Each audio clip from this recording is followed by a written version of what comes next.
the risk mitigation, the other ways that banks are thinking about, institutions are thinking about scaling AI and taking care of the data, taking care of bringing the transparency. 6 to 8 months, the CEOs and board level folks are directly sponsoring AI initiatives, and they are looking at it as a well-managed portfolio of initiatives, big rock initiatives or strategic initiatives which are going to create that momentum in the organization. And because it is sponsored at a very senior level, it is cutting through some of the politics and some of the barriers with some of these initiatives. But they're also helping systematically have a layered governance model. So if there are high stakes, high risk use cases, you need like a higher level of governance. But if the use cases are internal use cases, simpler, for example, produce internal proposal documents, we can actually have lesser levels of. If it is privacy sensitive information, customer transaction data, that requires a different level of governance. Board level sponsorship coupled with layered governance model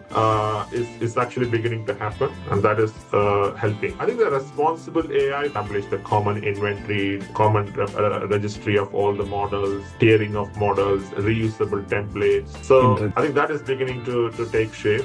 Control by design is becoming non-negotiable thing. Designing pilots to anticipate that there will be validation. You need regulators will have oversight over these models. So I think those kinds of, in the early days, there is a bit of experimentation, but now I think we need to have a grown-up conversation about these. The last talent, force multiplier of all these use cases, ambidextrous people with both AI literacy, but also domain experts. They're becoming valuable in these use cases.